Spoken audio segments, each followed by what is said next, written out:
Hey guys, welcome back to the land of books and movies. Today I'm bringing you my fourth installment in the What Were They Thinking category, and this one is about trash horror.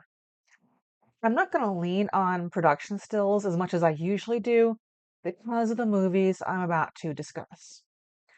The first ones I haven't actually watched. I read the synopses on IMDb, and they are detailed enough to tell me everything that happens in them and help me form an opinion, but I really don't want to watch this horror franchise. I'm left wondering who said openly that we need to fulfill the demographic that wants to see people daisy chained to each other, mouth to basement door, so each can shit down the throat of the person behind them. I'm talking about the human centipede. I have not watched any of these. I just read the details. So the first one is a nutcase connecting three people.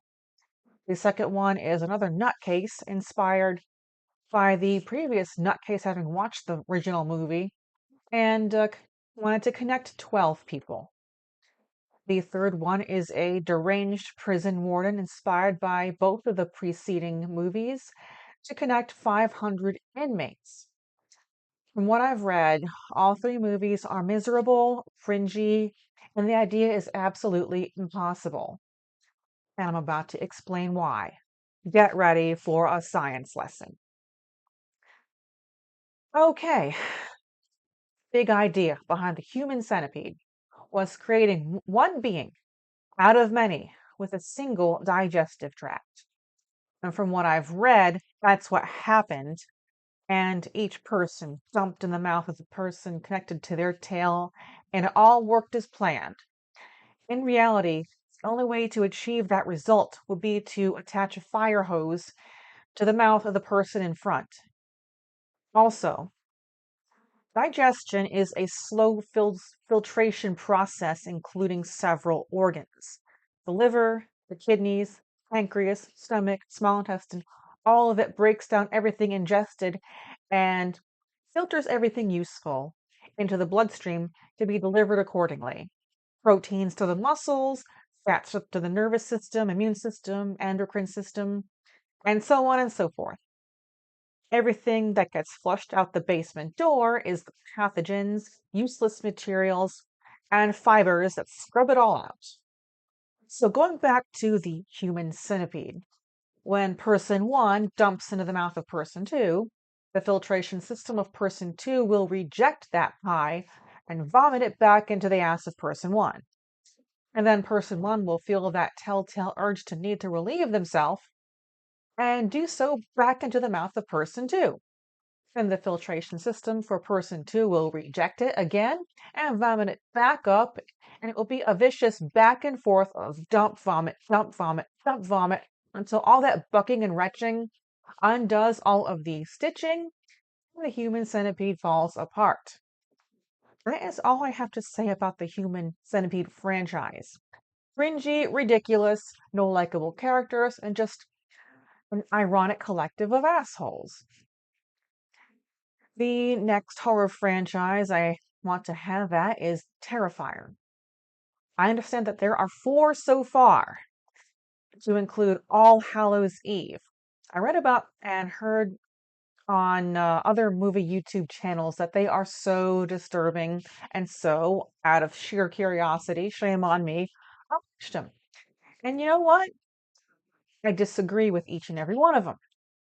Here's why. The gore effects in the Terrifier movies looks very fake and very cheap. There's also no real story within any Terrifier movie that I can pick up on. There is no backstory on the villain like there is on Freddy or Jason. All we know about Fort the Clown, not his real name, we'll respect his anonymity, or we won't, who cares? Anyway, all we know about Fort the Clown is that he is completely insane, creatively sadistic, and won't be taken alive.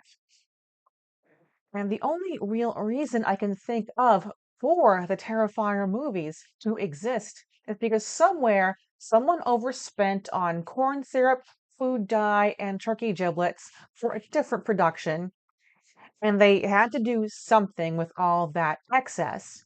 And so the Terrifier movies were born.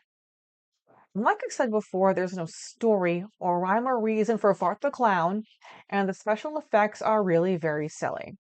Starting with the survivor in the first Terrifier, Vicky. Her facial disfigurement makeup looks more like she recently joined Slipknot and bangs the tambourine or dings the triangle for them. The rest of the gore effects throughout all three movies I've seen look like either human beings come apart as easily as roasted chicken, or Fort the Clown has the physical strength of a male silverback gorilla. In Terrifier 2, we are introduced to Sienna and Jonathan, the only ones to make it through a Terrifier movie. They are likable kids. They're likable right out of the gate. So, yeah, we do kind of root for them and hope they outsmart Fart the Clown, which they do. Sienna is a cosplayer. And this Halloween, she's going to be a badass Valkyrie, and she's got abs for days, so she can't lose. However, Fart the Clown haunts these siblings. There's sketches of his kills from the first movie that the siblings find in their late father's personal effects. Sienna is having nightmares, and Jonathan is being stalked by Fart the Clown and his creepy little sidekick.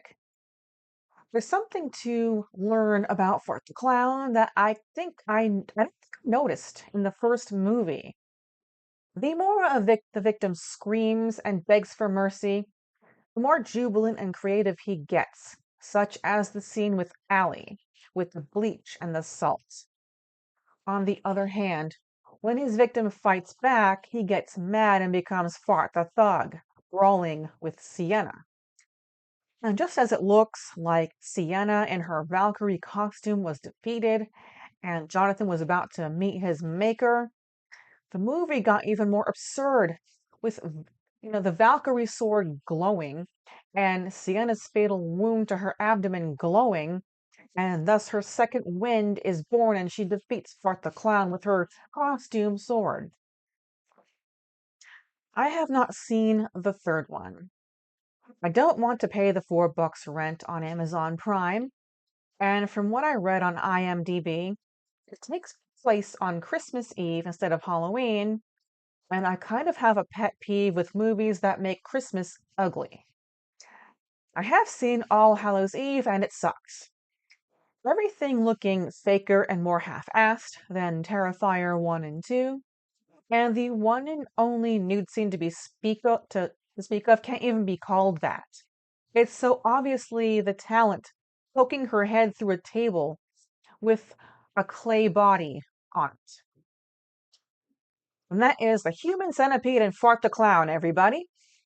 Thank you for joining me again this week. My YouTube algorithm numbers have really sucked lately. I need you to help me with likes, comments, shares, and subscribes if you haven't yet. Please also consider my affiliates in the description, and I will see you next book and movie.